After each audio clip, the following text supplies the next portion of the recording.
DMTV Info, votre chaîne d'information en temps réel. La politique, la santé, le sport, les faits de société, la musique, les rumeurs et bien plus encore. Vous découvrirez cela dans notre chaîne DMTV Info.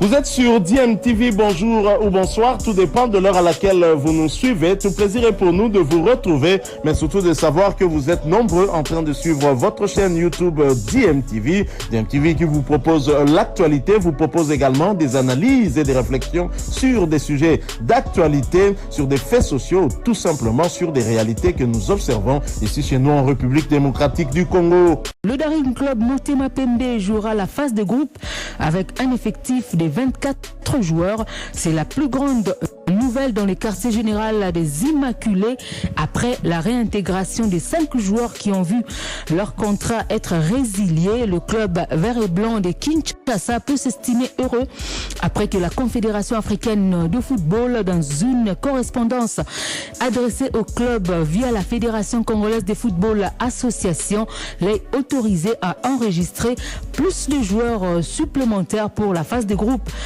de la Coupe de la Confédération qui va démarrer le dimanche 12 février prochain et qui verra les Immaculés être reçus par la SEC Mimosa de la Côte d'Ivoire pour les comptes de la première journée de cette compétition interclub de la CAF.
Cette chose que je tiens à vous demander, c'est vraiment de voir tout le monde.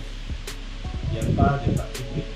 Il y a des gens qui insultent, il y a des gens qui sont pour, ou bien des gens qui sont pas pour. Vraiment, il ne faut pas faire l'exception. Vous voyez tout le monde, essentiel est que vous avez fait la paix. Il ne faut pas exclure les autres. Je voulais aussi vous dire que la permanence ici, pour commencer, c'est à vous de gérer ça. Le CG est là.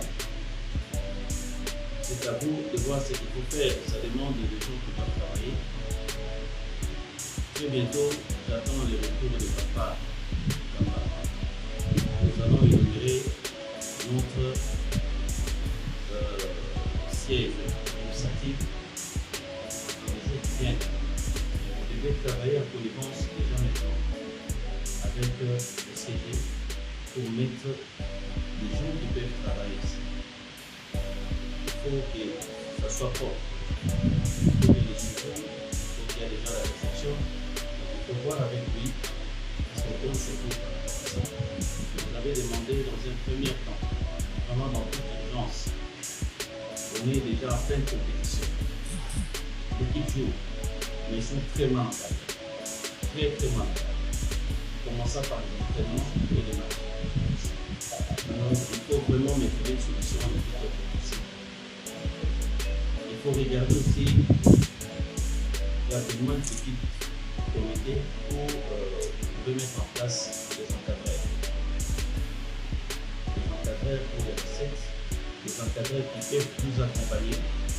Il faut les appeler pour voir comment venir aux initiatives comme on pensait, mais il y a cet esprit d'unité. Les gens ne sont pas directement sur les autres et favoriser certains.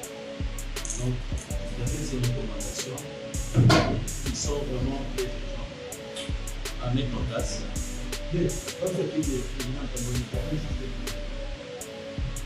Moi, je peux les compter sur vous. Vous avez un temps bien limité. Et un temps bien limité pour l'ami. Vous avez au maximum de 4 mois. Bonjour. Comment vous allez? Comment ça va? D'abord, cette rencontre avec le président Moïse Katumbi. La délégation est venue s'entretenir avec le chairman, peu après avoir été à Kamalondo pour inspecter le stade TP Mazembe. Après cet échange fructueux avec Moïse Katumbi, les inspecteurs CAF ont pu admirer l'homme à la tête du géant club congolais et comprendre ce pourquoi Mazembe est tout puissant. La journée s'est poursuivie à l'un des hôtels présentés par les Corbeaux, toujours dans le cadre de la Super League. Les 7 équipes qui passeront par Lubumbashi pourront se loger ici. Ensuite, les inspecteurs CAF vont sortir légèrement de Lubumbashi et prendre la route Kasenga. Ils en ont peut-être entendu parler. Il ne leur restait que le découvrir. Les inspecteurs CAF ont apprécié l'étendue de cet endroit fabuleux, équipé aux conditions du football international. Avec ces 2 terrains, principale préoccupation des inspecteurs CAF, le premier en pelouse synthétique et le second en gazon naturel. Le tout pour aider à l'adaptation de n'importe quel club qui souhaiterait s'y préparer. À la tête de cette merveilleuse réalisation, le chairman Moïse Katumbi, dont le nom résonne encore dans l'esprit du responsable du football professionnel de la Confédération africaine de football, Mohamed Sidat. Il y a une vie à Futuka, idéale pour se concentrer avant un match de foot. Une salle vidéo pour revoir les rencontres et étudier un adversaire. Nouveau, c'est un nouveau programme que j'ai mis en place avec mon ordinateur. Je pense juste là. Il y a des gens qui viennent avec, comment on appelle les drones. Une salle de musculation. Ici, les enfants n'utilisent pas plus de 7 kilos. Juste renforcement. Hein, ceux qui ont l'âge de 16 ans. Donc voilà.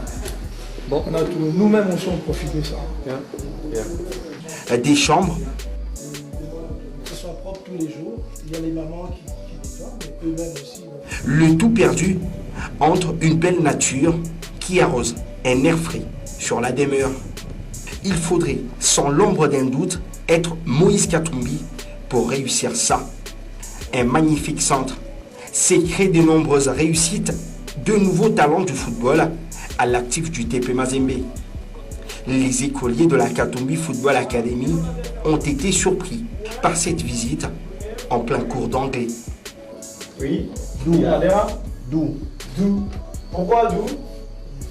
Parce que c'est la deuxième personne du singulier. Voilà, nous avons déjà la deuxième personne du singulier. On dit Where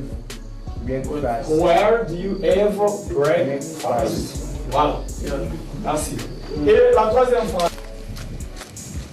Les inspecteurs de la Confédération africaine de football ont eu une belle vue de l'environnement. Le TP Mazembe, avec ses installations propres, n'attend plus que les débuts de la Super League. De la boxe avant de clôturer avec ce journal des sports.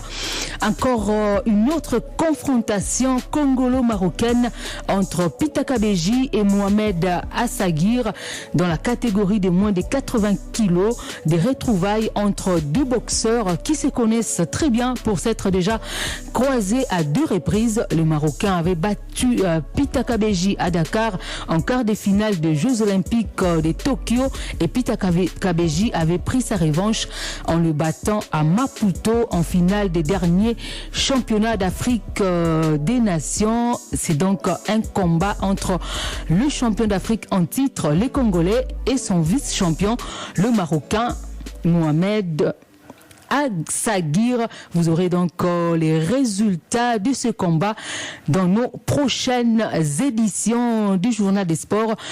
Cette note met donc un terme.